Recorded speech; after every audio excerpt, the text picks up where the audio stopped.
साथियों सादर नमस्कार।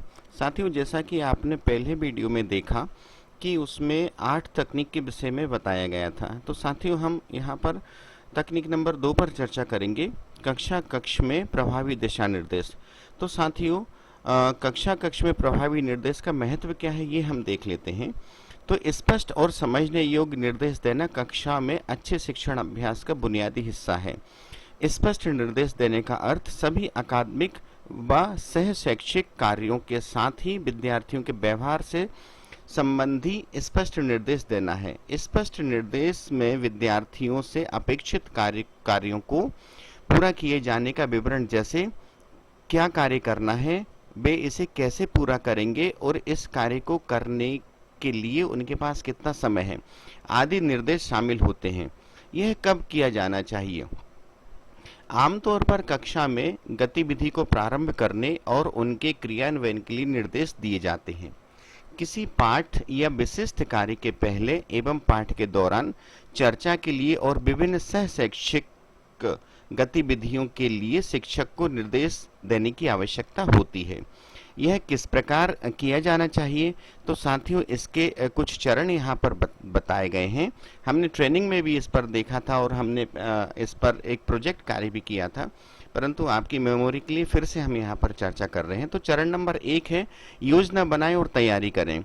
गतिविधि के उद्देश्य, समय सीमा, आवश्यक सामग्री आदि के बारे में विचार करें। यह भी सोचें कि गतिविधि के किस चरण में विद्यार्थी कहाँ भ्रमित हो सकते हैं। तो ये पहला चरण है कि योजना बनाएं और तैयारी करें। तो साथियों पहले हमको योजना बनाना है और फिर तैयारी करना है। अब उसके बाद चरण नंबर 2 है, किए जाने वाले कार्य को छोटे छोटे चरणों में तोड़ें जिनका प्रबंधन आसानी से किया जा सके। आप चाहें तो हाथ से इशारे करना, चित्र एवं चेकलिस्ट आदि का सहयोग ले सकते हैं। नंबर 3 का यहाँ पर जो काम है, निर्देशों को स्पष्ट रूप से और धीरे धीरे बताएं। विद्यार्थियों का सटीक आकर्षित करने के बाद उचित स्वर और सटीक भाषा से निर्देश दें। और नंबर 4 है, निर्देश देने के बाद CFU चेक फॉर अंडरस्टैंडिंग के उपयोग से समझ की जांच करें। सकारात्मक और सही निर्देशों के पालन करने वाले विद्यार्थियों को मान्यता दें। यहाँ पर इससे ये तात्पर्य है कि हम जो निर्देश हमने दिए हैं एक बार उनको चेक फॉर अंडरस्टैंडिंग के हिसाब से पूछ लें बच्चों से कि बच्चों को समझ में आया है या नहीं आया है, और जिन बच्चों को सही समझ में आ गया है उनको थोड़ा सा हम मान्यता दे सकते हैं, मतलब उनको उनकी थोड़ी सी तारीफ कर सकते हैं। अब ये चरण नंबर 1, योजना बनाएं और तैयारी करें, यहाँ पर और डिटेल में दिया गया साथियों, तो वो मैं आपके सामने पढ़ता हूँ।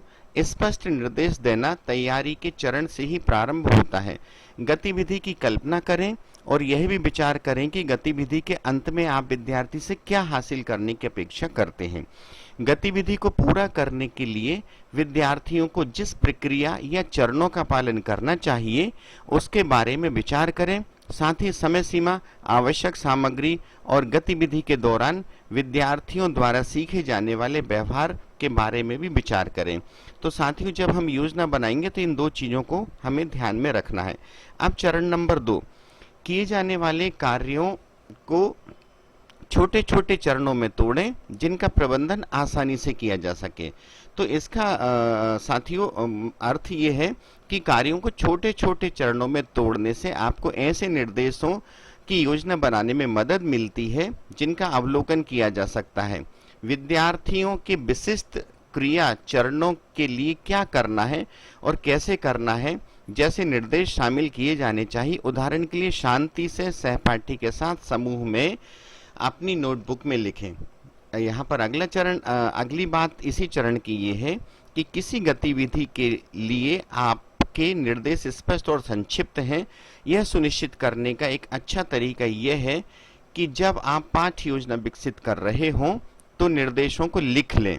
निर्देशों की समझ को सुगम बनाने के लिए आप हाथों से इशारे करना, चित्र दिखाना, लिखित निर्देश या चेकलिस्ट आदि की मदद ले सकते हैं। तो ये यहाँ पर बात हुई। अब चरण 3 की बात है, निर्देशों को स्पष्ट रूप से और धीरे धीरे बताएं।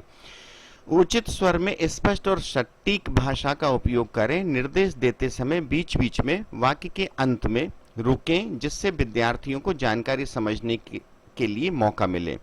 अपने निर्देशों में चित्र, हाव भाव और लिखित संकेत शामिल करें। निर्देशों का प्रदर्शन सभी के लिए चरणों को याद रखना आसान बनाता है। विद्यार्थियों की प्रगति की जांच करने के लिए उन्हें व्यक्तिगत कार्यों के दौरान निर्देशों का ध्यान दिलाने के लिए आप विद्यार्थियों की वर्कशीट में एक चेकलिस्ट भी शामिल कर सकते हैं। निर्देशों से संबंधित मूर्त उदाहरण दें।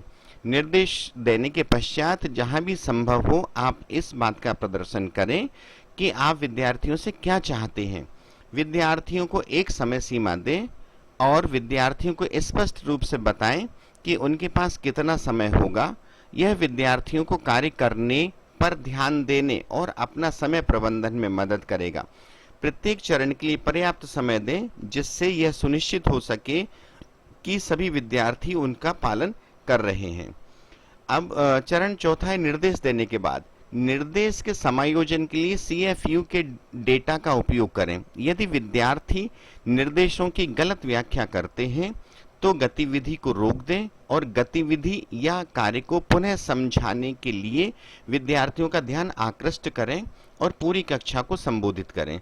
सकारात्मक व्यवहार को मान्यता दें और ध्यान दिलाएं जो विद्यार्थी निर्देशों का सही रूप से पालन करते हैं उनकी पहचान करें और जो वे कर रहे हैं उनकी प्रशंसा करें। व्यक्तिगत रूप से मान्यता देना कक्षा में सकारात्मक वातावरण बनाता है और अन्य विद्यार्थियों को यह ध्यान दिलाता है कि क्या करना है। प्रभावी दिशा निर्देश की विशेषताएं। तो साथियों यहाँ पर अब इनकी विशेषताएं जो 8 हैं वो हम देख लेते हैं। स्पष्ट और सटीक भाषा का उपयोग करें। निर्देश या मार्गदर्शन छोटे पूर्ण वाक्यों, सटीक और छात्रों के अनुभव एवं संदर्भ के शब्दों के साथ होने चाहिए ताकि छात्र यह समझ सकें कि उनसे क्या अपेक्षा की गई है। निर्देशों में सर्वनामों की बजाय संज्ञाओं का उपयोग करना चाहिए, जैसे कुछ, लगभग या जैसे अस्पष्ट शब्दों से परहेज करें। उदाहरण, हम छात्रों से कुछ कंकड़ ले आओ की जगह 5 कंकड़ ले आओ कह सकते हैं। हम कक्षा में लगभग 30 छात्र आए हैं की जगह हम कक्षा में 27 छात्र आए हैं कह सकते हैं। शिक्षकों को कार्य की अपेक्षाओं को विशिष्ट रूप से स्पष्ट करना चाहिए। छात्रों को क्या करना है, उन्हें कैसे करना है और उन्हें इसे कब तक पूरा करना है, यह समझाने से छात्रों को निर्देशों को समझने और उनके अनुसार कार्य करने में मदद मिलती है। उदाहरण के लिए हम इस प्रकार से निर्देश दे सकते हैं, जैसे आपको 3 प्रश्न हल करने हैं। तीनों प्रश्नों को हल करने का समय 15 मिनट होगा। प्रश्नों के उत्तर खोजने के लिए हिंदी की किताब का पेज नंबर क्रमशः 4, 5, 6 देखें। निर्देशों को दोहराएं। ये दूसरी इसकी विशेषता है कि निर्देशों को दोहराएं। शिक्षक अक्सर यह मानते हैं कि जो वो पढ़ा रहे होते हैं वो सब छात्र सुन रहे होंगे, लेकिन वे यह भी जानते हैं कि हमेशा ऐसा नहीं होता है। शिक्षक जब निर्देश देते हैं तो हो सकता है कि कुछ छात्रों का ध्यान उनके निर्देश पर नहीं या कम है, या छात्रों ने निर्देशों को केवल आधा समझा है। निर्देशों का दोहराव करने से छात्रों का ध्यान केंद्रित किया जा सकता है एवं समझ के स्तर को बढ़ाया जा सकता है। नंबर तीसरी विशेषता है निर्देशों का उद्देश्य स्पष्ट करें।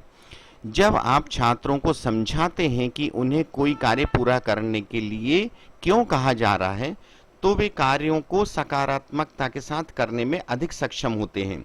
गतिविधि का उद्देश्य स्पष्ट हो जाने से छात्र स्वयं का ज्ञान का उपयोग अपने दैनिक जीवन में या आवश्यकता के अनुसार आसानी से कर सकते हैं। उदाहरण के लिए 8 कंकड़ को विभिन्न भागों में बांटकर हम भिन्न को समझेंगे।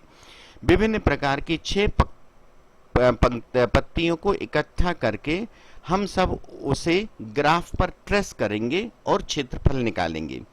अब नंबर चौथी विशेषता है निर्देश की समझ को सुनिश्चित करें।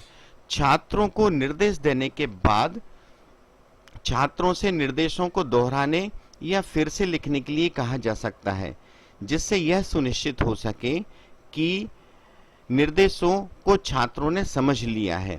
उनसे निर्देशों के उद्देश्य के बारे में प्रश्न पूछें, कठिन बिंदुओं को स्पष्ट करें, छात्रों को चर्चा के उपरांत फीडबैक प्रदान करें जो उन्हें कार्य को समझने और पूरा करने में मदद करता हो। नंबर 5वीं विशेषता, उपयुक्त वाणी का उपयोग करें। यह केवल निर्देशों को कहने के लिए नहीं बल्कि निर्देश कैसे दिया जाए उसके लिए जरूरी है। निर्देश देते समय चिल्लाएं, बुदबुदाएं, डांटें नहीं, बल्कि सुनिश्चित करें कि हमारी ध्वनि की गति छात्रों के ग्रेड स्तर एवं क्षमता के अनुसार उपयुक्त होनी चाहिए। जल्दबाजी ना करें या बहुत धीरे धीरे भी ना बोलें। छात्रों को जानकारी समझने के लिए पर्याप्त समय देना चाहिए। और नंबर 6वीं विशेषता है, विशिष्ट जानकारियों का वर्णन करें। यदि किसी कार्य को करने के लिए विशिष्ट सामग्री या किसी विशेष प्रारूप की आवश्यकता है तो उससे छात्रों के साथ विशेष रूप से अवश्य साझा करें। उदाहरण के लिए, यदि किसी प्रश्न में प्रत्येक वाक्य को पूर्ण करने पर ही अंक मिलेंगे या केवल एक वाक्य पूर्ण करने पर सही उत्तर नहीं माना जाएगा। समीकरण को चरणवार हल करने पर ही अंक दिए जाएंगे, केवल उत्तर लिखने पर अंक नहीं मिलेंगे। इस प्रकार की बारीकियों को छात्रों के साथ स्पष्ट करने की आवश्यकता है। उदाहरण प्रदान करें। नंबर 7वीं विशेषता है, उदाहरण प्रदान करें। किसी भी कार्य की स्पष्ट समझ बनाने के लिए उनसे संबंधित उदाहरण देना बहुत महत्वपूर्ण होता है। इससे अपेक्षित कार्य छात्र आसानी से समझ सकते हैं। शिक्षक को भी छात्रों से बेहतर संबंध बनाने में मदद मिलती है। नंबर 8 और आखिरी विशेषता है, बड़े निर्देशों को छोटे छोटे भागों में विभाजित करें। यदि कोई भी बड़ा या बहुआयामी है तो इसे छोटे कार्यों में विभाजित करें। निर्देशों की जगह छोटे छोटे चरणों में कार्य देने से छात्रों को अपने काम में अधिक आत्मविश्वास महसूस करने में मदद मिलती है। तो साथियों, ये हमने यहाँ पर कक्षा में स्पष्ट दिशा निर्देश के विषय में यहाँ पर बात की, जो कि हमारी दूसरी तकनीक थी कक्षा में प्रभावी दिशा निर्देश। तो साथियों, मुझे आशा ही नहीं वरन पूर्ण विश्वास है कि आपने इस तकनीक को बहुत ध्यान से सुना होगा और हमने ट्रेनिंग में इसमें बहुत विस्तार से चर्चा भी की थी। इसमें आप लोगों ने प्रोजेक्ट भी बनाया था, सभी 4 ग्रुप बनाकर। तो मुझे आशा है कि ये रिवीजन के लिए आपको बहुत मददगार होगा। और साथियों, यदि आपको मेरा ये वीडियो पसंद आया है तो इसको लाइक और सब्सक्राइब करना ना भूलें। Thank you so much. बहुत बहुत धन्यवाद साथियों।